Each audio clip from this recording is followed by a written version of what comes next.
Jioni njema mpenzi mtazamaji popote pale ulipo. Karibu kwa taarifa tulizokuandalia hii leo. Mimi ni Elizabeth Mwibanda.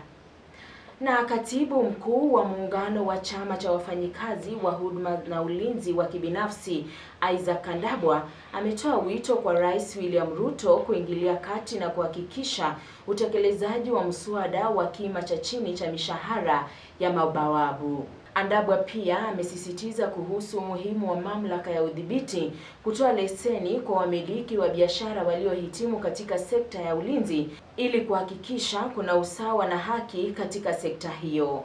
Aidha, ameiomba serikali kuwawezesha kifedha walinzi kwa sako iliyozinduliwa hivi karibuni ambayo ina lengo la kuwawezesha kukopa na hata kulipia kwa urahisi. Na kwa sasa tumekuja kuambia katibu ya kwamba tunataka ianze, kwa maana askari wengi wanatusumbua kule kwa ground ya kwamba wanahitaji loan. Mheshimiwa Rais, hustler number 1, I empower hii sako atupee hata milioni 10. Atupee milioni 10 ili watu tuweze kuomba na kufundisha. Serikali ya nchi ya Kenya inafanya biashara na wakora katika industry. Wale walipi minimum wage, wale walipi overtime, na hali serikali hiyo ndio ina license hao waajiri na workers. Tunataka hii mambo tuko naye, challenge ambayo tuko na hii industry tuelekeze kwa nani? Kwa Mheshimiwa Rais. Kwa sababu yeye alisema yeye ndio mwenye bottom up. Yeye ndio kuna dream ya kutoa watu wa chini kwenda wapi? Juu. Hawa wako ofisi, wala ameappoint wako ofisi, hawa hawaelewi hiyo policy yake ya bottom up. Kama wangekuwa naelewa, sisi kama bawabu tungekuwa tuko na sako very vibrant katika industry.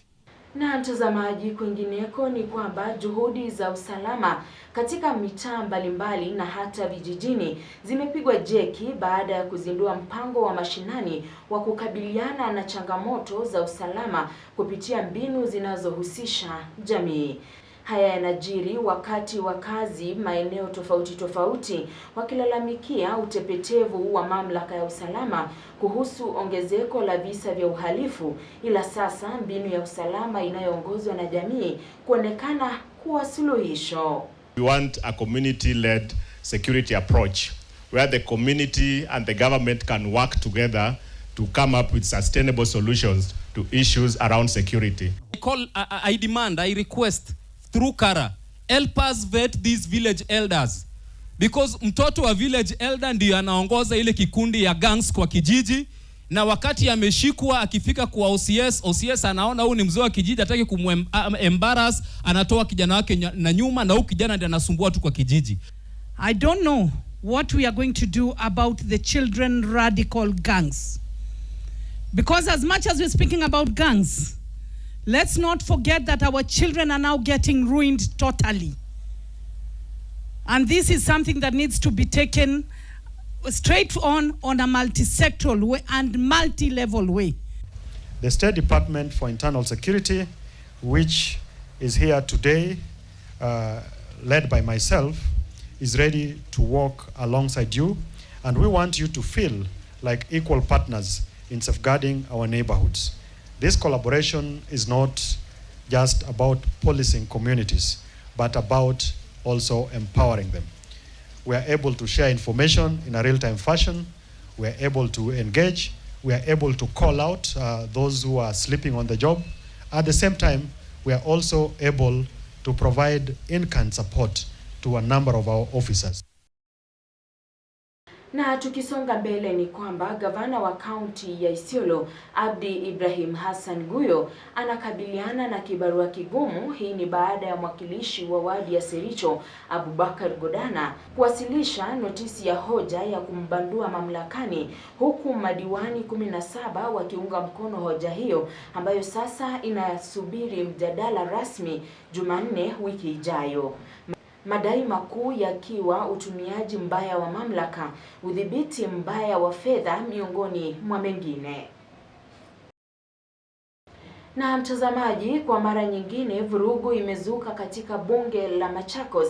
Hii ni baada ya wakilishi wa wadi wa upande wa wengi bungeni kukatiza taarifa aliyokuwa anasoma spika wa bunge hiyo Ann Kisia. Mwanzo spika alikuwa ametangaza mabadiliko ya uongozi upande wa walio wachache, na alipofika kwa wale walio wengi bungeni ndipo alitona msumari kidondani, na hali hiyo kupelekea kusitisha mkutano huo.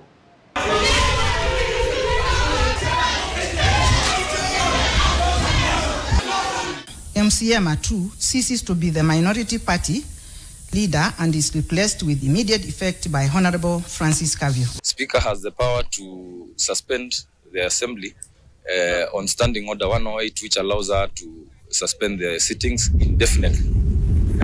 So that would have the effect of affecting the budget making process, supplementary budget and other business that was supposed to come to the House.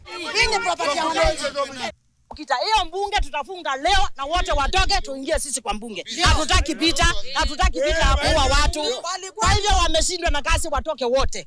Tuingie tufanye kazi. Kwa hivyo hatutaki pita Machakos. Saa yote ni Machakos. We have been following this assembly ever since. Lakini inaendelea hapa ni vita and supremacy battles. Kuangalia ni chama gani iko na nguvu na chama gani, ni upande mwingine una nguvu kuliko upande mwingine. No, we are not going to allow it and we are going to not allow vita ikuja hapa na vita ije hapa. We are tired of these things.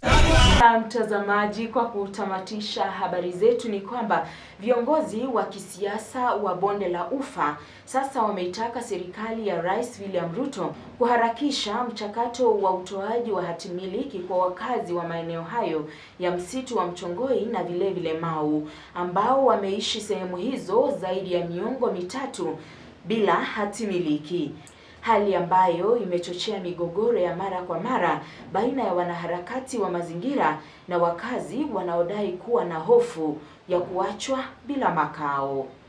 Sisi tuko nyuma ya rais wetu, na mimi nataka kupongeza rais wetu kwa ile mpango amepangia Kenya mzima, tukianzia mambo ya affordable housing. Mheshimiwa Ruto, sisi tuko na wewe na tutasimama na wewe, na asante kwa kusimama na wakaaji wa Baringo kwa ujumla. Hii ndio serikali yetu. Hii ndio serikali nyinyi mulitembea usiku na mchana kutafuta. Si mulitafuta hii serikali? Si mulitafuta hii serikali? Sasa hii serikali kumu bila break. Na mtazamaji, hizi tu ni taarifa tulizokuandalia hii leo. Ungana nasi kwa taarifa zingine hapo kesho. Mimi ni Elizabeth Mwibanda. Usiku mwema.